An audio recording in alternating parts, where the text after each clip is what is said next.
Hello, everybody. I'm Gwen Campbell-Mindes. Welcome to Gwen's Bookish Ramblings, and we are on to the second tetralogy of Tamora Pierce's overall Tortall series. And for the record, the last part of the Tortall series that I will be doing on this channel, because frankly, I didn't really like the Protector of the Small series all that much, and at that point, I just really wasn't going to continue. So we'll be doing the Immortals tetralogy, and then that's it for this. And if somebody wants to complain, they can, but it's my channel. Anyways, so Wild Magic picks up many years, basically a decade after the end of the Lioness Rampant, the Song of the Lioness Quartet, I suppose. And while we have much of the same cast, we have a couple new major leads, and the people who were the sort of the central characters of the original 4 books have shifted into supporting character roles. Our lead character in the Immortals series is a girl whose proper full name is Daine Sarasri, although she goes by Daine during the course of these books. Daine is a shift because she comes out of a place that borders on Scanra, which is basically pseudo-Scandinavia. As with many fantasy authors, Tamora Pierce in the Song of the Lioness Quartet has basically riffed off of real-world cultures to sort of create her own. So Scanra is very Viking-y, and so where Daine is from is kind of one of those border places that, back in the year 600 was constantly being hit up by Vikings and other Norsemen who kind of semi-settled places and usually left them with a certain amount of their culture, which kicks in with her name, which is Sarasri, short for Sarah's daughter, because culturally you are... your surname is the name of your parent, followed by either Sri or Sra, indicative of the gender of the child, the sex of the child. So having her mother's name, of course, is the signal that she is a bastard, because if she weren't, then she would be carrying her father's name. Daine's father is a bit of an issue, precisely because she doesn't know who he is. And it's not just that, her mother had an affair with somebody. It's that her mother really, really refuses to tell Daine in such a way that makes it an even bigger mystery, because she apparently kept telling her daughter someday. And the thing is that, a straight-up refusal because you're saying, well, this was a midsummer Beltana night thing and I don't know who he was. It's a very, very different thing from, I know exactly who your father is and someday I'll tell you, but today is not that day. So at the start of this series of books, Daine is 13 years old and trying to pretend to be 15.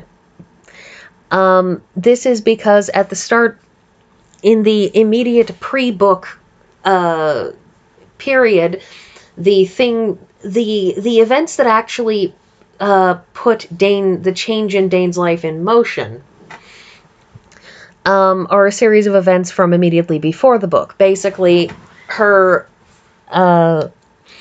farm where she lived with her, or the place where she lived, the home where she lived with her mother and grandfather, her mother being the sort of village healer, and they get attacked by raiders. I can't think of words right now, so we're just gonna deal with the fact that I apparently have no functional vocabulary at the moment. And her mother and grandfather are killed, and Daine basically leaves home and goes out into the world to seek her fortune.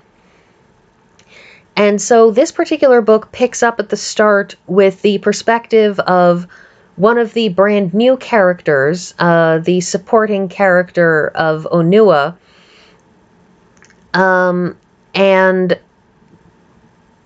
Daine, we start off from Onua's perspective, and we have her seeing Daine's arrival, and Daine basically trying to get hired on as Onua's assistant.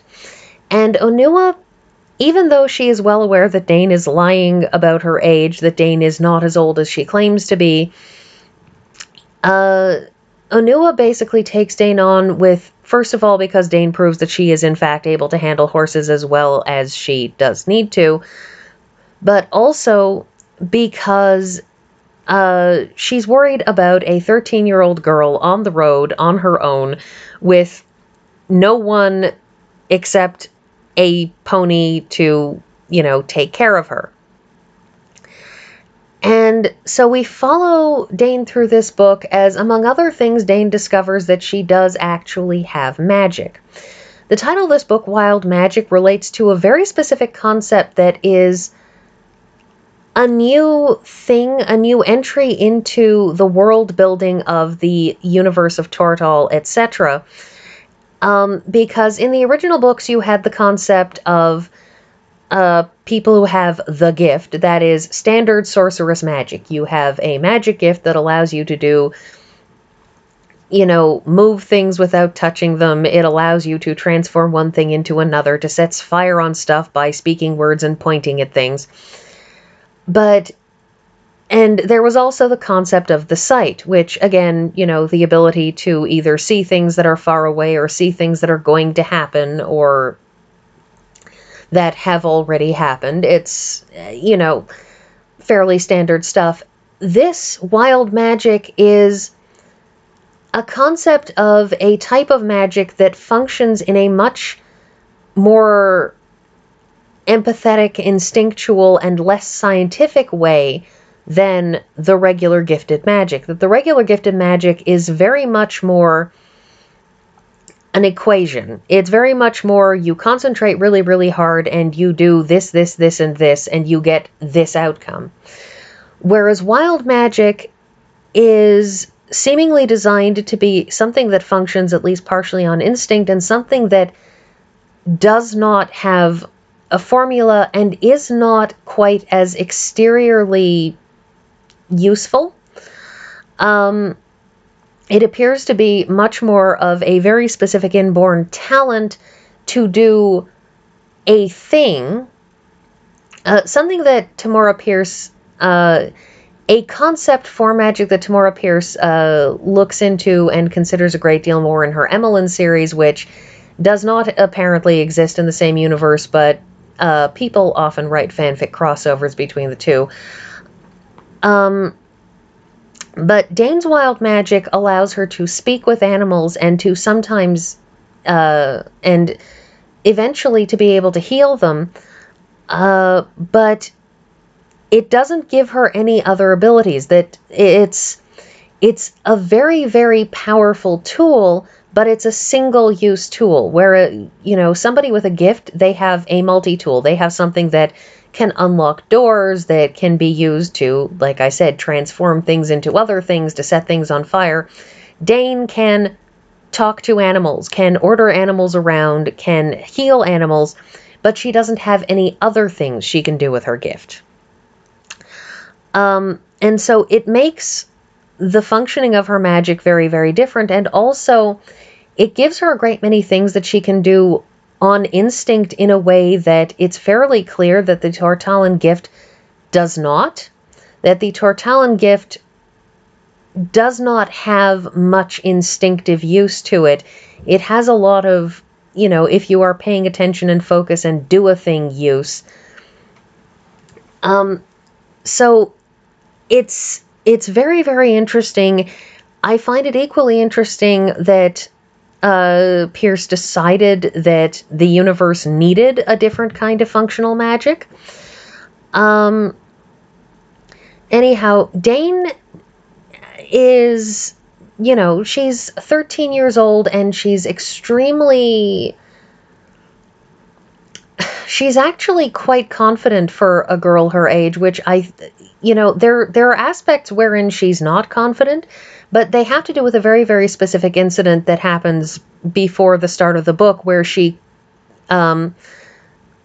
believed she had gone crazy. What really happened was her power effectively overwhelmed her because her abilities with animals were such that it kind of sucked her into the state of mind of a wolf, and she wound up running with a pack of wolves, effectively thinking she was one because she didn't have the ability to sort of control that. And so this particular book involves a bunch of things in it, like her learning how to use her power, but also Numair, who is the mage who winds up her teacher, that he creates a sort of a barrier between her inner self and her power such that she won't, to sort of make sure that she won't ever lose herself again, which, winds up being particularly important simply because it gives her the ability to learn how to use her power without worrying about that. Numair is the other of the really centrally important new characters. I mean, there's also Cloud, who is Daine's pony, and Cloud is very, very smart and puts up with nobody's bull. She just puts up with absolutely nothing. So, you have to like Cloud, even though Cloud is also extremely ill-tempered and clearly bites everybody. But Numair is officially the most powerful mage in the Eastern Lands as far as anyone knows. And so he's the one who figured out about wild magic precisely because he is so powerful that he can simply see things that other people can't because he just has so much overwhelming power. And Numair is he's a character that's designed to be at least somewhat internally contradictory in that he is that powerful and frequently very vain, and the name that his parents gave him was Aram Draper, but he has since taken on the much more dramatic name of Numair Samalin, partly because he wants a dramatic name, although there is the implication that he is trying to leave behind who he was before for, reasons. And yes, I have read the rest of the series. Obviously, I know what those reasons are. I know where this is all going, but I'm trying not to get ahead of myself the way I sometimes do in these talks. Anyways, but Numair is really, really powerful, and to get ahead of myself anyways, it is one of the things that binds him and Daine together is the fact that she has a power, that there are other people with wild magic, but Daine's is supremely overwhelming. It is so strong that if she doesn't have Numair's added controls put on her, she literally loses who she actually is. Anyway, and of course Numair is so powerful that he can just destroy stuff by flicking a finger and without even thinking about it. Anyways, I will get back to talking about this series, obviously, the next time I get to it in several weeks from now. But I'm basically out of time, so that's everything, and I will see you all next week.